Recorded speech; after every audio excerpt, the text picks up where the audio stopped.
Before we get started with this episode, I want to say from the bottom of my heart, thank you for listening. I absolutely love producing this show for you. One thing some listeners will note is that I've had a grand total of 2 different sponsors during the life of this podcast. Unbeknownst to anyone else, only one of those deals actually involved any money. I'm not going to lie, money does help. Some pocket change to cover recording and production expenses would go a long way to ensure I can continue doing this for as long as possible. With that said, please do check out the podcast's new Patreon account. If you like this show, you can choose to donate $1 a month to the podcast and also earn some really cool rewards like an invitation to join the show's supporter-only private Slack group that I'll be creating, where we'll speak about the drone topics that you want to hear about and get more one-on-one interaction. So go ahead and check out what you can do to help at patreon.com/dronespodcast. That's patreon.com/dronespodcast. Thanks a bunch. Back to the show.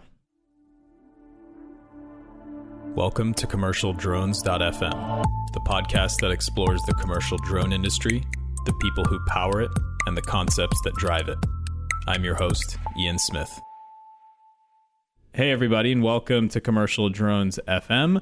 We've got a very special guest today, one Romeo Durscher, who is the Director of Education at DJI. So today I'm sitting at the DJI San Mateo office with Mr. Durscher. Thank you so much for joining the show today, Romeo.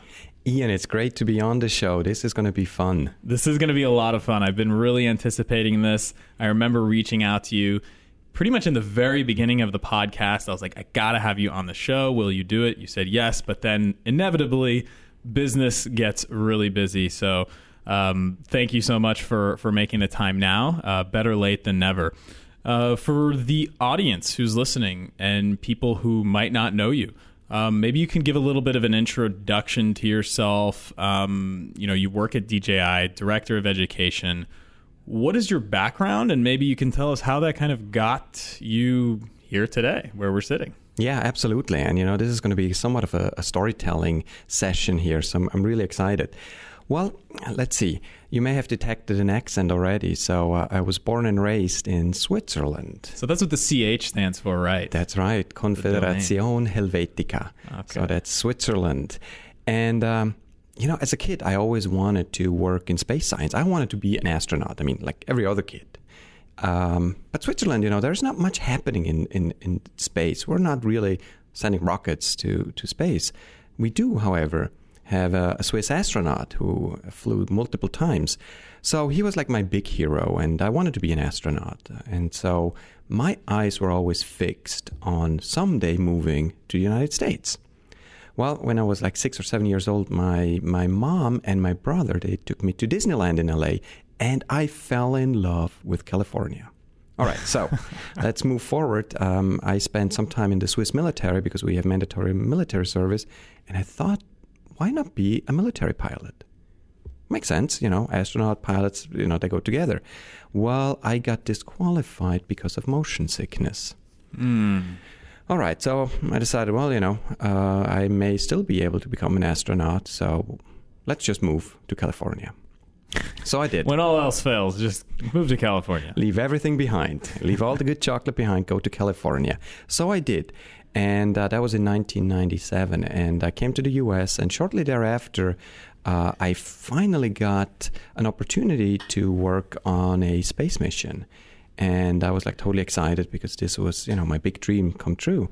And I ended up spending 13 years working on this NASA space mission. And throughout that time, I really got to see some cool technology here in Silicon Valley, of course, the hub of technology, and also in space science, a lot of great futuristic technology. And I had always loved flying airplanes. So, I started flying remote-controlled airplanes. And at the time, I actually bought a house in Vegas and I telecommuted back and forth. And right outside my house, there's the Willie McCool airfield. And Willie McCool was one of the astronauts who sadly perished on February 1st, 2003 on Columbia during re-entry. And so these were all these little signs that, I'm doing the right thing. I'm flying airplanes on a, airfield that was named after an NASA astronaut, and what else is in store for me? Well, around that time, my very best friend, Mark Johnson, who does forensic analysis, and always had the latest technology, called me up and said, Romeo, you gotta come and see what I just bought. All right, I went over to his house, and that was like 6 years ago. I went over to his house, and there's this crazy-looking machine with propellers, and it looked like a UFO. Totally, I'd never seen anything like it. I'm like, where did you get this? And he's like, I bought it from China, and let's go fly. I'm like, do you know how to fly this thing? He's like, no. Is there a manual? He's like, no. All right, so we went to the park. We had no idea.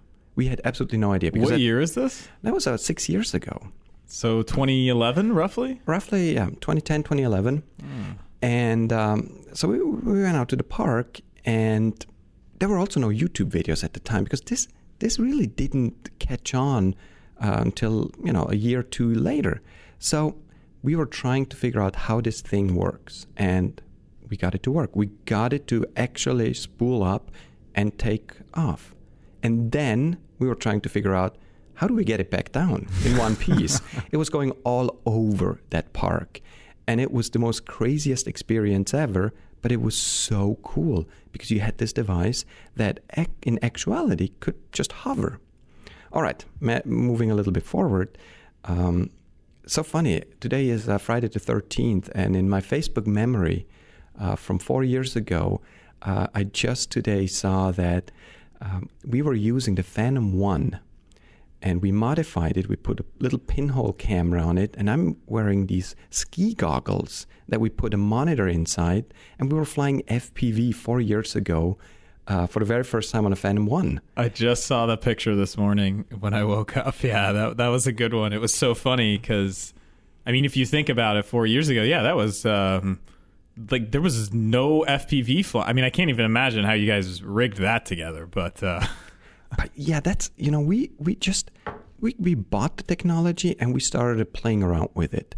And we started helping others to do the same, to learn through us, because there were no tutorials, there were no manuals. And if there was a manual, it was in Chinese.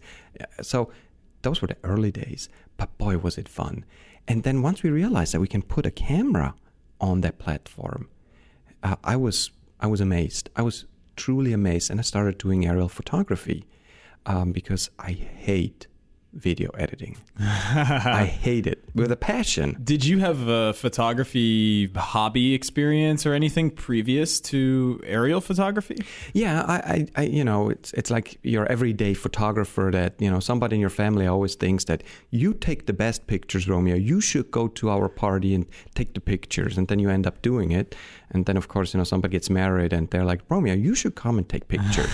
And so it was just more of a hobby.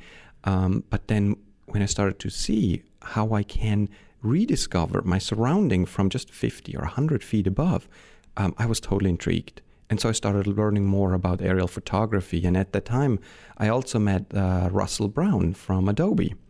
And Russell, if you don't know him, he is the master of Photoshop. And we went out flying together, and we would then create these panoramas. And that's something that had never been done before, because it's extremely difficult to do an aerial panorama. You can maybe do it out of a helicopter, but certainly not out of an airplane. Were you guys doing these initial aerial panoramas without gimbals on the aircraft? Yes, with the GoPro camera at the time, and you didn't know what you were shooting because you had no real live feedback until we then installed little camera or little video transmitters on that fed the GoPro camera footage to goggles or to monitors. But that was, months down the line. At first, we were shooting blind. And so one thing led to another. And Mark and I decided in 2013 that we would take a month off and we would travel with our Phantom 1s to Europe. And the whole purpose of the trip was to see if this technology could replace your everyday handheld photo camera. In essence, would a drone be a great tool for vacation photography? You guys took this upon yourselves, just kind of like a discovery. Yeah. So we rented a house in the Provence in southern France, and we decided, all right, in the mornings, we're going to go fly. We're going to do sunrises and sunsets. And in the middle, we're going to go wine tasting and napping. It's like perfect, you know? That sounds amazing. It is. Of course, at the time, there was no rule for 8 hours between, throttle to bottle. So we were wine tasting, and then we would go fly again. And we visited some spectacular locations. And what I personally learned was that people on the ground were fascinated by this. They had never seen these type of drones. We're talking about 2013. That was really, really early on. And so we became almost like ambassadors. And entire villages, kids would come and stand around us and watch us. And then we would show them the images. And they were just as blown away as we were in the beginning. So through all of that, I really gotten into aerial photography, and I started doing very different things with it. Sometimes abstract, sometimes long exposure. I tried so many different things, and as technology got better and camera technology got better, we just did so much creative stuff. So how did I end up at DJI? Well, I never really thought I would have a better job or a more interesting job than working on a NASA space mission. That's pretty darn cool if you're a geek. And so when I realized, well, there may be an opportunity at DJI, especially after I came back from a drone conference in Ireland, and I submitted a report to DJI saying, hey, it's very evident to me that you need a Department of Education that helps with not only educating users on how to use the technology safely and smartly, but also help change public perception. Not so much in Europe, but here in the United States, because at the time when you said drone, people thought of the worst. And my proposal to DJI was favorably taken, and I, in essence, was offered a position. And so here now I had to make a decision. After almost 13 years, would I leave the NASA space science environment and go over to this, Chinese company that makes these amazing products, but I don't really know much about all of this. I decided, now is the time. Let's do it. And so came over here, and I started Department of Education, and I outlined several layers of education. And there was the layer of, helping new customers with tips and tricks on how to use the technology safely, to working with commercial entities, changing public perception through education, to getting the technology into academia so students and researchers can use it and can come up with new ways of using the technology and creating new applications. And I also added at the time the humanitarian and first responder areas into education, because I had already envisioned that someday this technology will help save lives. But at the time, the Phantom 2, Phantom 3, the platforms were not quite where I thought they needed to be to really go aggressively after that segment. But then with the introduction of Lightbridge on our Phantom lines, that changed everything. I think that's one of the, I guess people don't realize how I think important that technology is for the modern drone operations of today. It's so effective and it works so well that you don't even really know that it's there. But if you compare it to the previous methods of the Wi-Fi connection, oh my goodness, that was never... when you have something flying away and you're trying to get a little bit further than 50 to 100 feet, then yeah, it just becomes a lot more unreliable. So cool. So Lightbridge came along and changed things. Absolutely. That was a big game changer at the time. And of course, then also camera technology became better. The moment we moved away from a fisheye type of view to a more narrow, to a more undistorted view, we were able to use it in different ways. So things moved along, and I first focused also on helping with education of aerial photographers, creating workshops. And I did several workshops out in Santa Fe at the Santa Fe Photographics Workshops, teaching safe flying and aerial photography. And that was so much fun because, the artistic side of this technology, especially photography, is sometimes not as much put in the limelight as it should. Everybody knows about the videos, and you create all these cool videos from all over the world, but the images you don't always see. So I had a lot of fun, but then I started focusing more on using the technology or trying to learn how to use the technology in first responder environments. And that to me was like, wow, we can actually help save lives. We can help save properties. And moreover, we can help keep the ground crews more safe. And that to me was just, okay, I got to learn more. So that brings us to then drones for good. What is drones for good? I mean, obviously you kind of just described it, but I guess, well, I think maybe the proof is in the pudding for this. So you've done a variety of super interesting missions. I've had the pleasure of listening to some of the stories behind them, and this is one of the other reasons why I wanted you on the show so bad, was to be able to share those with the listeners as well. So maybe you can tell us about some specific missions. I think we have about 3 or 4 we want to talk about. Maybe you can start off with the European Emergency Number Association First Responder Project. Tell us a little bit about that. Yeah, that's a fantastic project that we started in the very late stages of 2015, mainly to really understand what are the needs of first responders. If they had a drone, how would they use it? And not only how would they use it, but how would the data flow work? And how would they integrate it into their current procedures? And, it's easy to say, well, just go to a fire station and drop a drone off and let them use it. But there's so much more complexity behind it. And so we wanted to study that. We wanted to get a much better understanding. And at that time, the environment here, the FAA environment with all the regulations, were not optimal. So I looked over to Europe and I said, you know what? It's much, much easier over there. Let's partner with ENA, the European Emergency Number Association.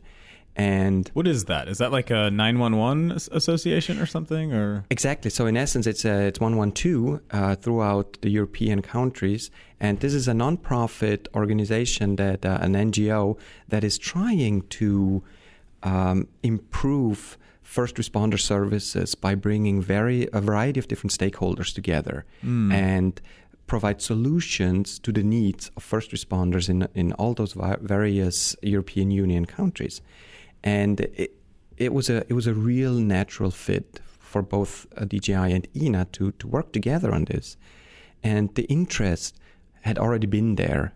So we partnered up and we announced the partnership and said, okay, we are looking for 4 pilot test sites in Europe.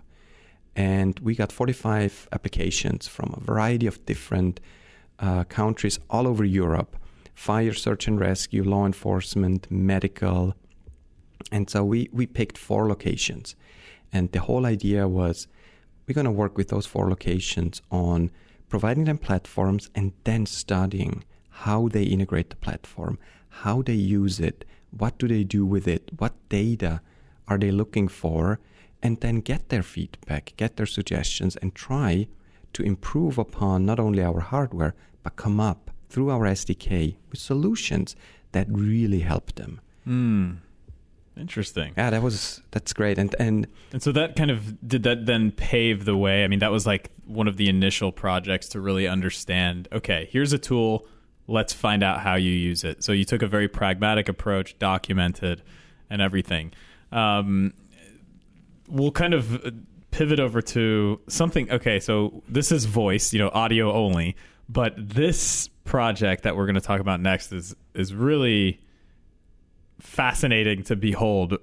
It's, from what I understand, it's one of the largest cave systems in the entire world. So you went on a project with ABC's Good Morning America inside some caves, some huge, beautiful caves, very lush, green environment, wet, slick, moist kind of rocks. I mean, you can kind of feel the humidity when you look at these videos and pictures in Vietnam in this cave system. And tell us a little bit about that. I mean, what was the purpose and what did you find? I mean, there's got to also be some operational complexities when operating. I mean, and you, by the way, you were flying drones in this huge cave system. Yeah, this was, I still think this project was way ahead of its time. We're talking about April of 2015 when we went out on the first trip to Son Doong, the world's largest cave system. And it's in central Vietnam, out in the nowhere in a national park. And it was only discovered in the late 90s. So it's this amazing oasis. And it wasn't even discovered. Like, people didn't know it existed. No. Wow. And not even the scientists have not yet gone through the entire cave. It's that large. And so ABC Good Morning America did this segment where they wanted to show some hidden treasures of the world and using drones. And not only using drones and taping the footage, but doing live TV from the drone, from wherever they were, to the studio in the United States, in New York, to the homes in America. A huge undertaking. And the first one was in Iceland with Eric Chang, and he was flying over an active volcano. And then a couple months later, the idea was to go to Vietnam, into this cave, and first of all, take a look at this cave. Would a live TV production out of this cave, out in nowhere, be feasible? So we went there with a small team. It was just me, and I had brought along an Inspire and a Phantom 3. Inspire 1. An Inspire 1 at the time, yes. Phantom 3 Pro, Advanced. I had the Pro with me, but it never made it. It got stuck in customs. And the Inspire that I brought with me got lost in transit somewhere in Hong Kong. And so I arrived in Vietnam with nothing. The worst nightmare, I guess. The worst that could happen. Well, what happened was a series of amazing events that led us to a new dealer that had just opened up the doors to sell drones in Hanoi. And they were the most amazing people to work with. And they provided us with an Inspire with batteries. So we were able to go to the cave. And I had at least an Inspire with me. And the day we marched through the jungle, they found my original Inspire, and they got it to the cave location. And so we had a backup. So I felt much, much better. So to do this trip, even if you're just a tourist, you have to be in really good conditions. And there are only, I think, a couple hundred slots available each year to go into that cave. Wow. So it's not very touristy. It's very selective. And so we walked through the jungle for a day just to get to the entrance of the cave. And we're talking about hot humidity. And it was so hot. On my very first flight in Vietnam, we're in this native village. And I wanted to take a flight and take some images of this village. And it was so hot in the sunlight that the screen on my iPad cracked. I was watching it crack because I was in direct sunlight, and I couldn't believe my eyes. Did you get the shot? Oh, I got it. But then I had to work with a cracked iPad. Anything for the shot. Anything for the shot. So we get to the first cave, the Hang En cave, and it's an amazing place. I mean, huge cavern, sandy beach inside the cave where we stayed the night, and then the next day we trekked for another day to the Son Doong cave. Through the caves to another cave. Yes. Wow. What a trip. A total trip. I mean, it's hard to describe in words. So beautiful. And so we got to the Son Doong cave, and we had to rappel into the cave with all the equipment, with all the food and everything. And we got to the bottom, and there's this beautiful river, and it's pitch black dark. But there's this river, and that was the last time we were able to wash ourselves. And so it was the most beautiful swim ever. And did you just have like headlamps on and set up like lanterns and stuff? Exactly. Wow. And then we moved on, and we got to the first campsite. And so in there, I did my very first flight. And this cave is so big and it's so moist and it's hard to explain, but it has its own weather patterns in there. What could you compare like the size of this cave to, just so the listeners understand? I mean, because you can't see the pictures. We'll link to the pictures, of course, and the story and everything. But like, is there like a size comparison you can give? Well, in one of the caverns, you can put two 747 aircrafts. That's the Boeing 747. Side by side next to each other, and you would have still plenty of space. Wow. In another cavern, that was like probably a mile. We could see a mile because there is also an opening in the ceiling called a dough line. And how tall is the ceiling? 1,000 feet. Wow. So this is just massive. Massive. So you have that beam of light that comes in, and you have these weather patterns with fog and clouds that are moving. And so I was like, I gotta fly in here. But you're in a cave, so GPS out the window. So you have to fly in eddy mode without GPS. So, we all get used to having that GPS. And when you are not flying in GPS and you're flying in a cave and you're flying in an environment where you're a mile away, you can barely see your machine because it's in the fog, and the cave fog.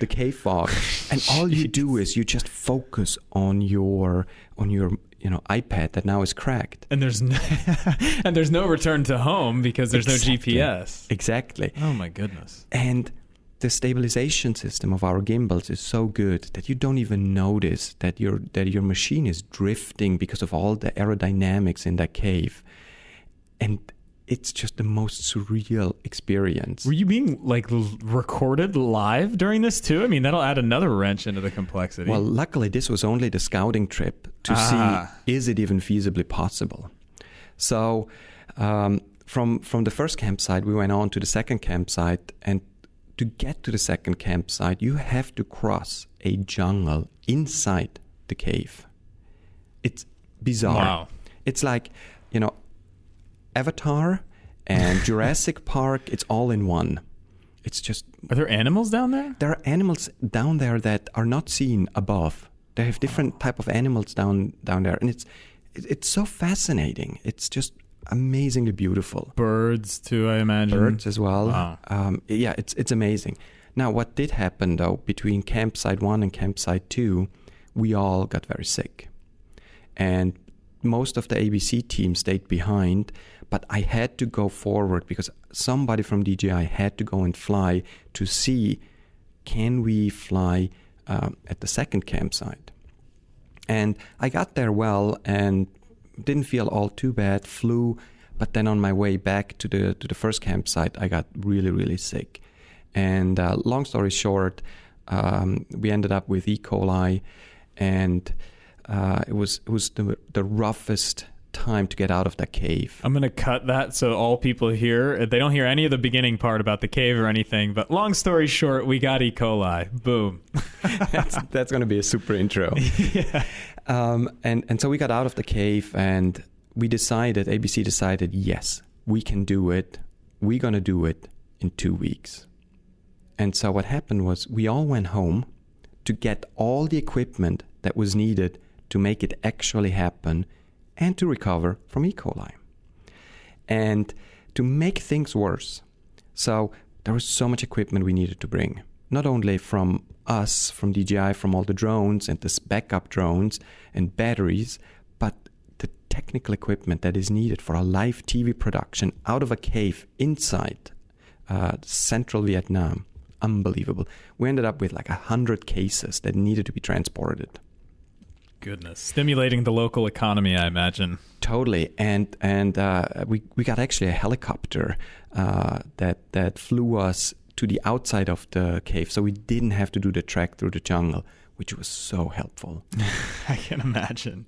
So we found the perfect location to do the live TV broadcast from, because we needed to set up a satellite dish.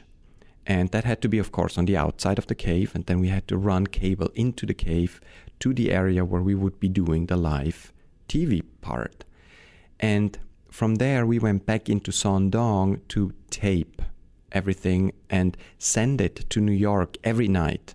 So we had runners that would go between the two caves every day, every evening with SD cards so that they could be uploaded onto the computer, sent via the satellite dish to the studio in New York so that the editing team could already edit pieces together. It was a huge production. Good grief. Sometimes farmers are a little bit intimidated with just operating the drone above the field and doing other things on construction sites, but this is something else. Wow. It was incredible, and I really encourage you to go and take a look. If you just do a DJI ABC Good Morning America show on Google, you will find a lot of amazing footage. And it's really worth seeing and also hearing about the challenges. I mean, charging batteries in a cave, we had these power generators, and every night Ferdinand and we were charging batteries and iPads, and we had to charge everything on power generators in the dark. And then, of course, during the live production, you have to light up the cave.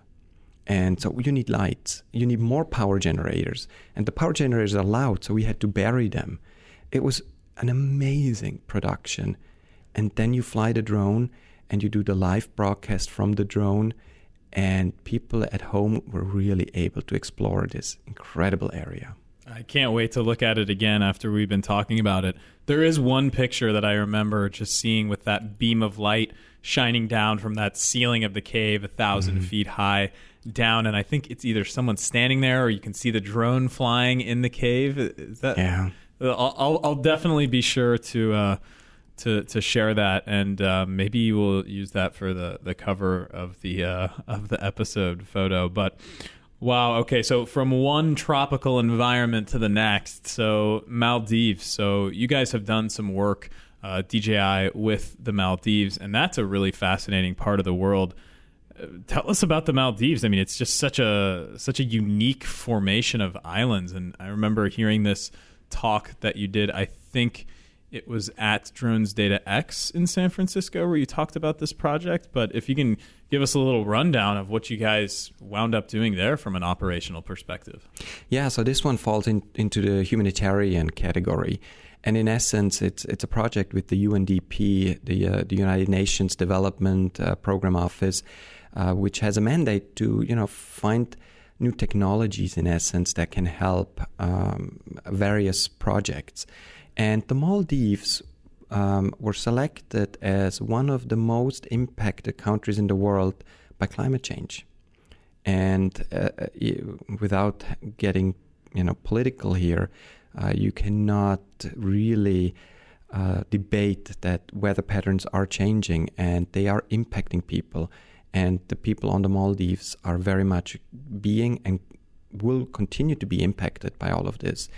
There's about 1,200 islands in the Maldives, and 80% of those islands are only 3 feet above sea level. And so that introduces a lot of challenges when the sea level only rises an inch. That changes a lot of patterns.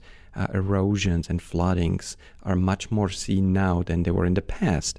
And so we wanted to learn more about the situation, and we wanted to introduce technology to the locals so that they can use the technology to not only study the effects, but prepare for disaster, and then during and post-disaster use the technology to help recovery. So we went on a couple of trips to map islands, because also what we learned was some of these islands were never really mapped. There are hand-drawn maps of an island. And we wanted to show them how easily you can map an island with a drone and with a software package like Drone Deploy, for example. And then you have data, and you can rescan, remap that area, once or twice a year and compare the changes. And so you're creating data sets that provide a lot of helpful information. Extremely useful. And then also, in order for all of this to be really impactful, you have to get the community involved in all of this. So the idea is, if you have a map of an island, bring the people together and let them pick and choose which are the more important buildings that need to be, either saved or maybe enhanced. Where does the water come from when there is a flooding? Is it from this side, from that side? And so by getting the community involved, you get also buy-in, and they are a part of the solution. And also we wanted to train the search and rescue people, the Coast Guard, on how to use the technology. A lot of tourists go to the Maldives to enjoy, and they have seen a big increase from Chinese tourism. Mm-hmm. And a lot of the Chinese visitors, they don't know how to swim. Mm-hmm. And they've had many incidents where Chinese tourists got lost on sea, and they had to go and look for their missing person. And there are no helicopters. There's I think 2 helicopters in the entire Maldives. They have a lot of seaplanes, but they're used to transport tourists. So the infrastructure is not really very supportive for aerial search and rescue operations. Yeah, the most Maldives children probably learn how to swim as soon as they possibly can. Exactly. They're so close to the water at all times. Exactly. So we introduced them to drones and how to use drones. And we used the learnings, some of the learnings that we got through the ENA project to train the Coast Guard, for example, how to best technically use the technology to find something that you're looking for. And then while we were there in the Maldives on the last trip in November, the day I arrived, there was this huge fire on Malé. Malé is the capital city of the Maldives, and it's about 2 square kilometers, and it's hugely populated, 170,000 people, and the streets are narrow. Fire trucks cannot even really get to the location, so they have to sometimes park, several hundred meters away from an incident, and then there's hoses being laid out. So they have a lot of challenges to overcome. And I was there when there was a big fire. I was able to get front row to observe how do they operate, and I was completely amazed at how well they operated under the conditions that they, were dealt with. But having an aerial view right there where they could see how close is the fire to the next building, to this side and to that side, that alone would have been so tremendously helpful. So the next day, we did a training session with the fire department, and within minutes, we got buy-in, and we did live fire scenarios where they used several different platforms. They used the thermal camera to see where the hot spots are. And so technology like this can really help areas like Malé and the Maldives. And so this was a really, really good project to do. Wow, that is excellent. In the beginning, it sounded like, the most critical thing would be the rising sea surface. But in the end, there's all kinds of other infrastructure problems that they have to deal with, especially due to high tourism. Just by virtue of living in such a beautiful part of our planet, they have to deal with all these incredible challenges. So drones for good on that mission too. And so the last mission that we'll talk about is something that I don't think I'm very familiar with. It's the Black Channel High Altitude Search and Rescue. What is this? Oh yeah, that was another really amazing one. I grew up in Switzerland in the mountains. And so the idea was we really wanted to gather more data on how can this technology help in the mountains. And now we're talking about extreme conditions. Are you a skier? Oh, yes. You're a skier. And do you guys have those St. Bernards with those little wooden barrels around their neck? Is there really whiskey in there in case? Well, they are real, okay. But of course they also got pretty commercialized. But sorry, I had to ask the question. But you bring up a very, very interesting point, because when we look at mountain search and rescue, the change in mountain search and rescue is quite amazing, because it started off with people on foot going up on the mountain looking for missing people. Then they realized, we could integrate a K9 unit, we could integrate a dog, especially after avalanches to help locate. So teams were set up with dogs. Then the helicopter came around. And with the helicopter, first, it was just a pilot. But there were several challenges because the pilot knew where to fly and all that. But then when he or she had to report a location, it was more difficult to describe the location.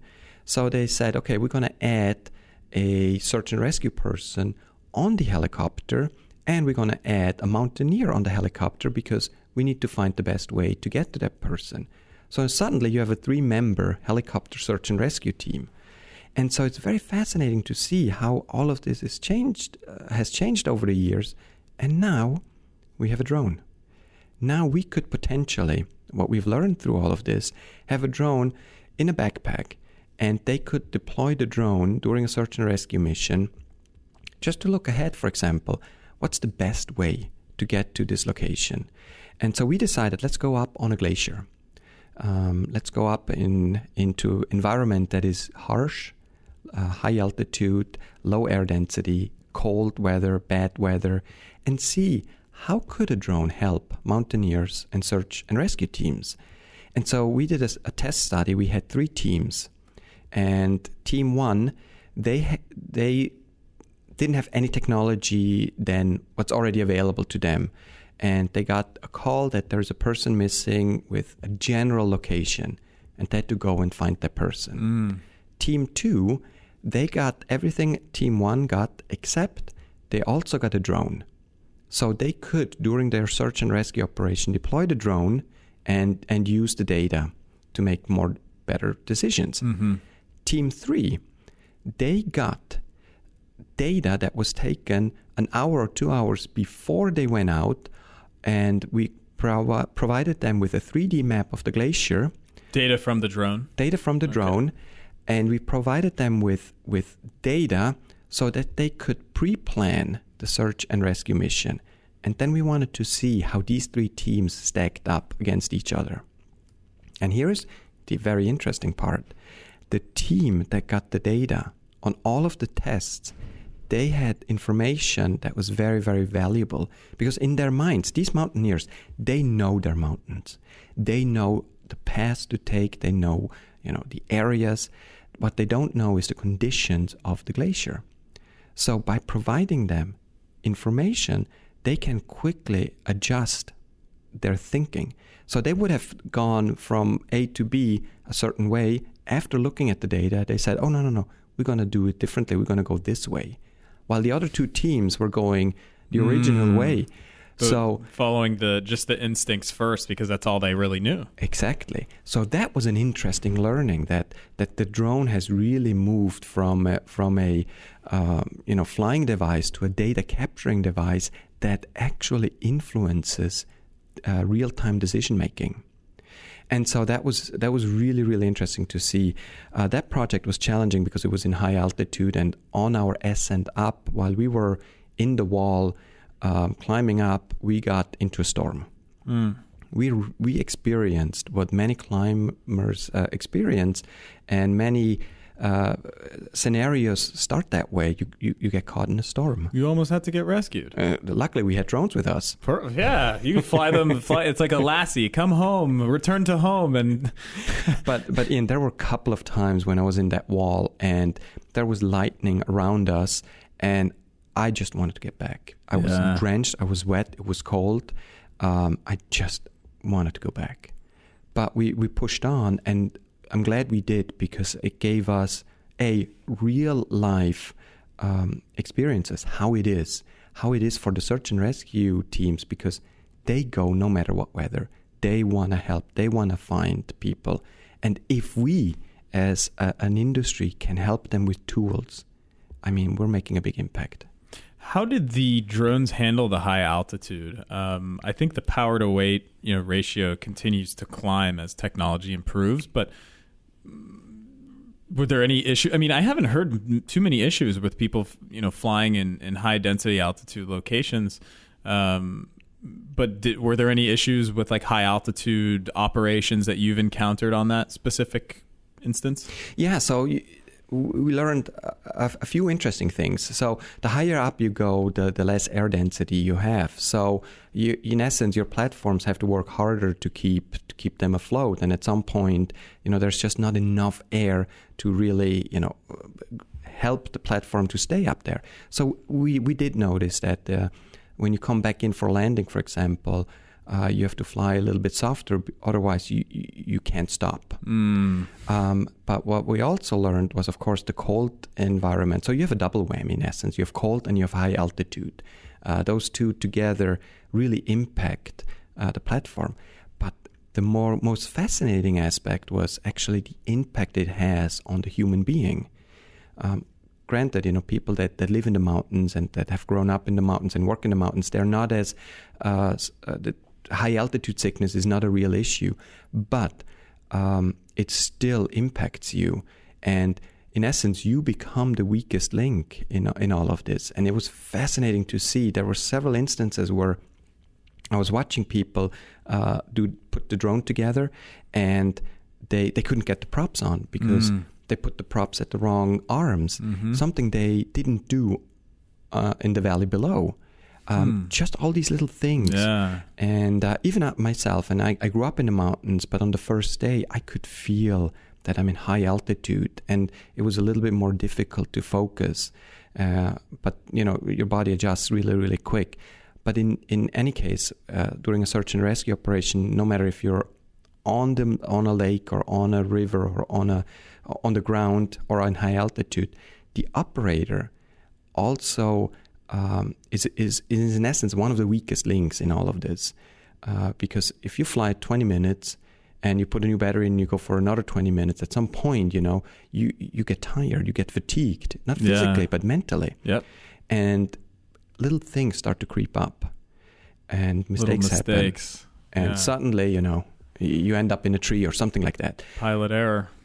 So very, very fascinating learnings that we got out of all of this. Well, you have a very fascinating job, Romeo. I think anyone that's listening to this, if they enjoy adventure, then, and also, kind of being you mentioned your trip with Mark, becoming, in 2010, somewhat of a drone ambassador to those people, but still kind of being an ambassador to the rest of the world with this technology. So that is super, super cool. So any tips that you may have, and this is a kind of a hard question because it can be taken in so many different ways, but any tips you can have for any drone operators, commercially, whatever, people who want to help and use drones for good, what could they do to potentially get involved? I mean, any ideas on that?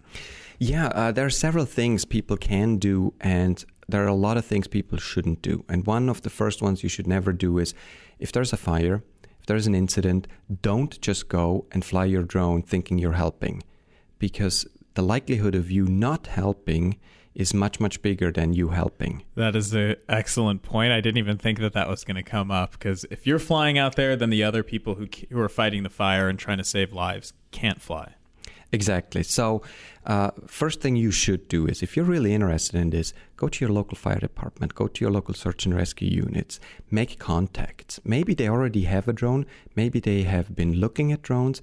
Maybe you can provide them with information, or maybe you can guide them in the right direction. You're already helping by doing that. That's one thing. There are a lot of volunteer search and rescue organizations, and some of them use drones, and the majority of them, they work with law enforcement entities together. And so maybe joining an entity like that, anytime you can do something that is coordinated, the likelihood of you doing something good is there. Anytime, or pretty much every time you're doing something on your own, you may really be interfering with what's going on. So don't be the lone wolf. Don't do it on your own. Don't do it just to get a good picture or video. That's first and foremost. Yeah, safety. Well, excellent advice. So let's switch gears here a little bit. That was really, really fascinating, incredible stuff. I love all those stories. So DJI Enterprise launched recently with the Airworks conference that was here in San Francisco towards the end of the year. Was that December maybe?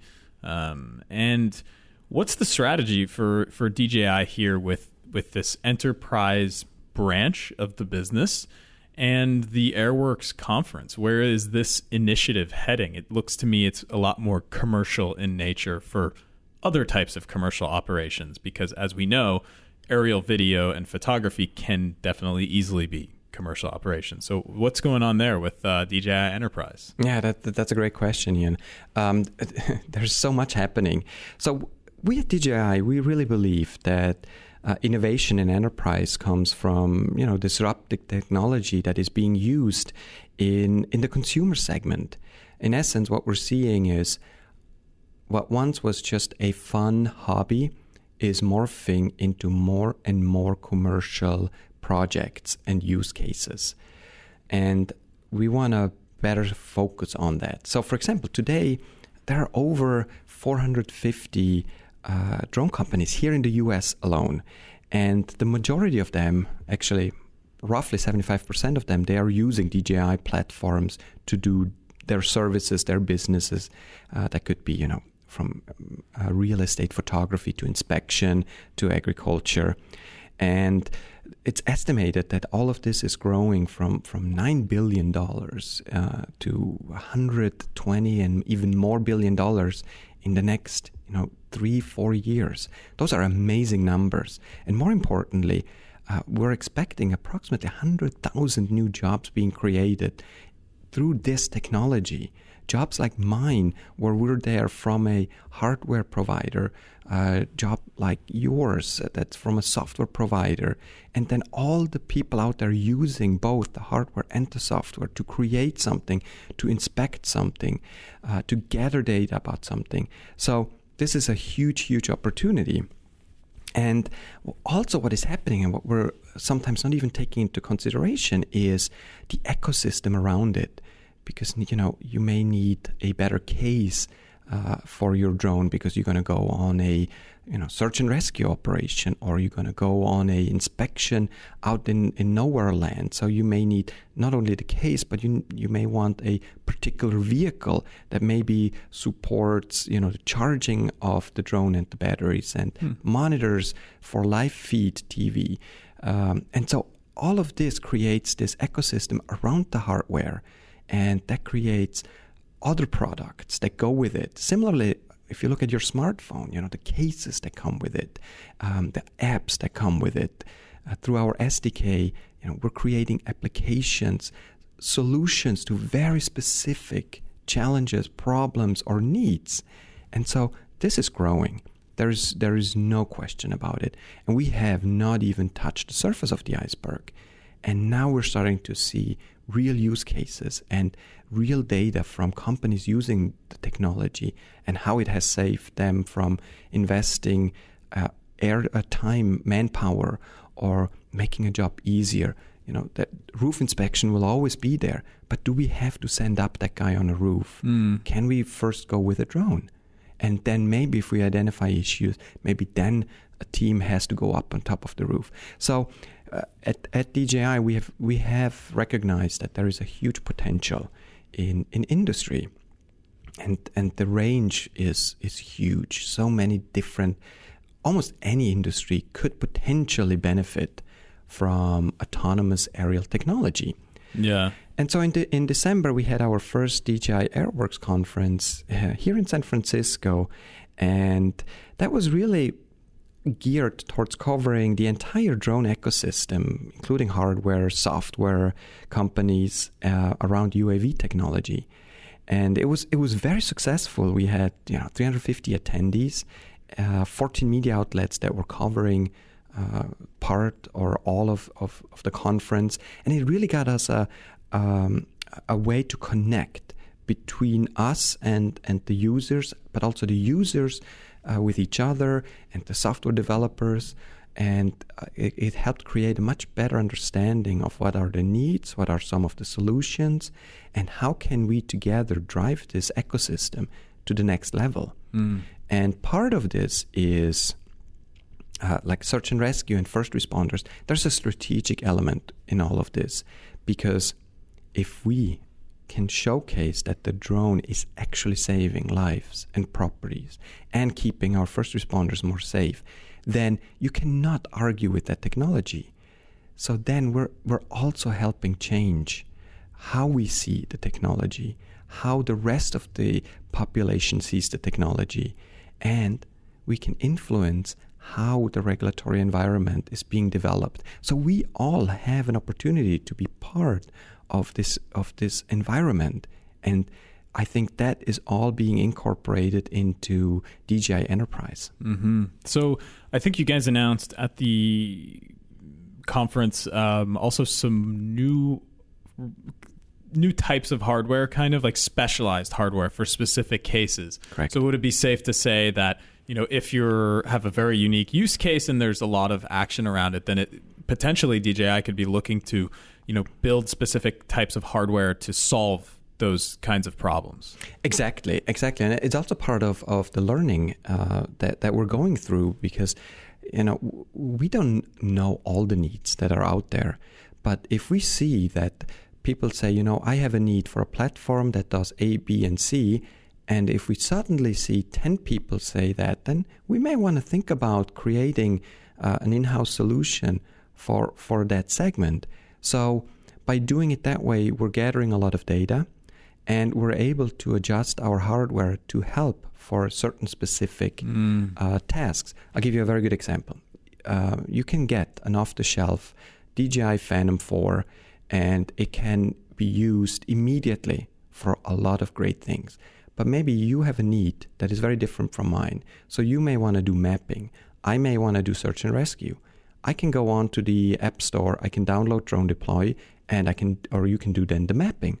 I can download DroneSAR, which is an app that has come out of our first responder project, and it will help me do search and rescue. Oh, cool. So the idea is, if we know what the needs are, we can provide solutions. And if we know what the hardware needs are, then we can adjust. One of my favorite examples of just this democratization of technology is actually thermal imagers, so thermal cameras. So previously, if you look back 2 or 3, and I'm speaking specifically about the DJI and FLIR partnership and the DJI XT thermal sensor. If you look back a couple of years ago, it's entirely, totally, easily possible to get a thermal camera on a drone. It would fly around, you could get video back, but the problem is it was incredibly expensive, number one. You had to spend, at least $40,000 on a whole platform, and the price rises exponentially from there.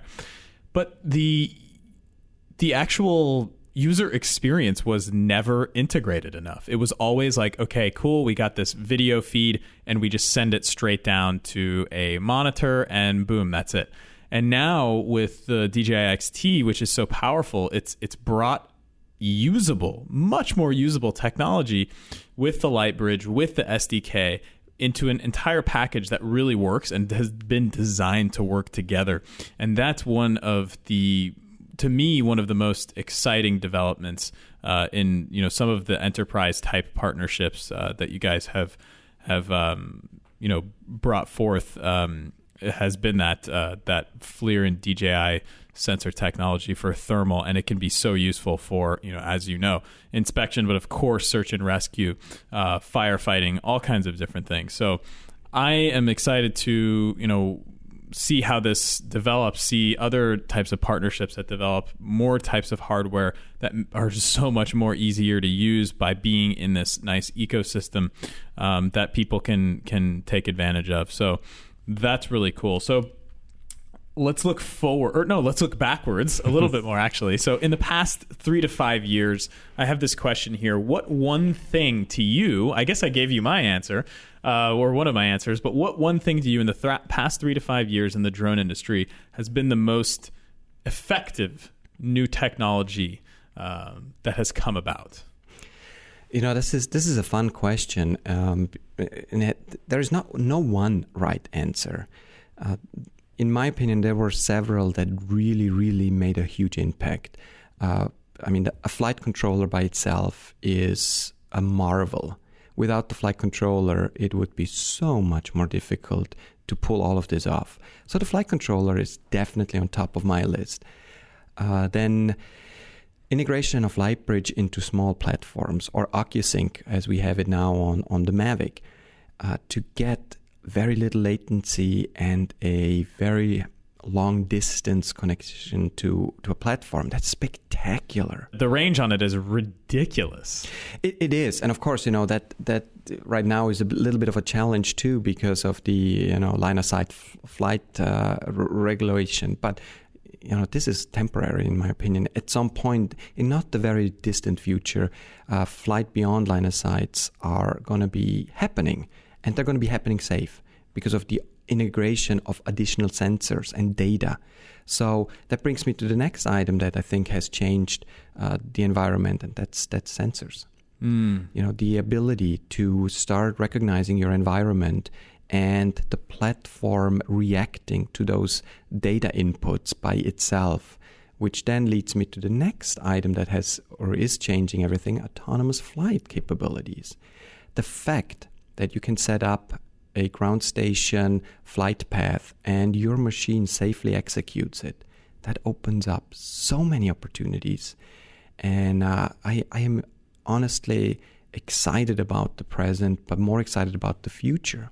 Because we will, as a society, as nations, as everyone to come together, we will figure out all the challenges that come with new technology. I mean, we've gone through this with the car, with airplanes, with the computer. This is nothing new. And it's good that we are cautious. It's good that there are people that say, but what about privacy? What about this? What about manned aircraft? It's good because that makes us all think and come up with solutions that work. Reality is, this is fairly safe technology.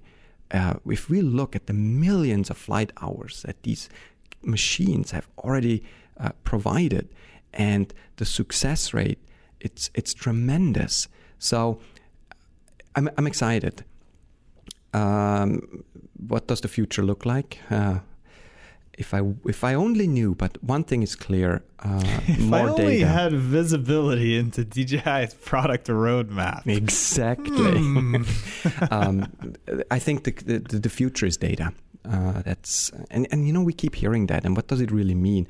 Well, it means a few things. One, there's more data that comes into the drone through sensors, and that could be environmental sensors, like sensors that look at obstacles all around, but it could also be sensors that pick up data that you actually want. For example, a hazmat drone that picks up gases, or your cameras, that's data.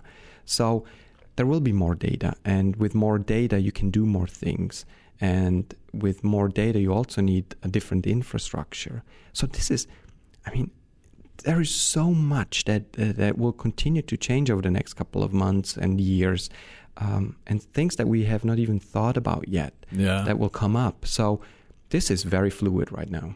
Totally. What is your favorite drone of all time? This is the last question, by the way. My favorite drone, I think when you fly platforms, you kind of start building little relationships, and you start learning about the good and the not so good of a drone, and you adjust your flying skills accordingly. I believe that my closest relationship with a drone, and that sounds so weird, but it is, I'm in love with a DJI Inspire 1. I have to say, the Inspire 1 is definitely my favorite platform, because I spend so much time with it. I spent time with it in a cave. I had to, go through really hard. I'm going to cut that part again too. Long story short, we got E. coli, and I spent a long time with a drone in a cave. It's a weird life. But what else is very fascinating to me? Different platforms do act and react differently, but for the most part, the experience is the same, and that's the fun part. That fascinates me, when I can see somebody for the first time fly a drone and experience that feeling of not only seeing your drone in front of you, but then looking at the monitor and seeing what the drone sees. that those faces are always, they're priceless. And so it doesn't matter if it's a Phantom or if it's a Mavic or if it's an Inspire. That experience, that first impression, that's always the same. That is an important moment. I think as an industry, we should latch onto that a little bit more. And next time you get the brand new drone and you just grab onto the controls, let's try giving it over to someone else. Let them take the controls for a little bit and experience that magic and sit back, cross your arms, and enjoy that moment. That's great. Well, Romeo, this, by the way, is the longest episode on the podcast thus far, and I know we could go on for another hour if we wanted to. We're over an hour now, and so I'm going to go ahead and cut us off there. It's such a pleasure to have you on. I know I speak for the audience as a whole as well, saying that we are very glad that you could come share all of these stories and these thoughts, and we'll continue to pay close attention to your work. For the audience listening, you can go ahead and you can follow Romeo on Twitter at RomeoCH, Charlie Hotel, and Instagram at Visual Aerials to see some of that really nice photography that Romeo's been doing. And you can visit, of course, DJI's website at DJI.com, and I will definitely be sharing those stories. I've got links that you've sent me, so I'll make sure to put those in the show notes. Some of the pictures, those gorgeous pictures from the cave. But while you're at it, while you're checking out Romeo's stuff, go ahead and subscribe to the podcast if you like what you heard. You can go ahead and you can follow the podcast as well on Twitter at Drones Podcast, and you can like us on Facebook at facebook.com/Drones Podcast. And with that, we are going to go ahead and we are going to cut off the mics. Romeo, thank you so much once again, and thank you, DJI, for hosting me at the office today. Hopefully we can chat with you again soon. Absolutely. Thanks for having me. This was a fun Ian and Romeo show, and I hope the listeners were not too bored throughout this longest episode on record. Longest one ever. We'll go ahead and break the record again someday. All right, everybody, we're cutting off the mics. Take care. Cheers.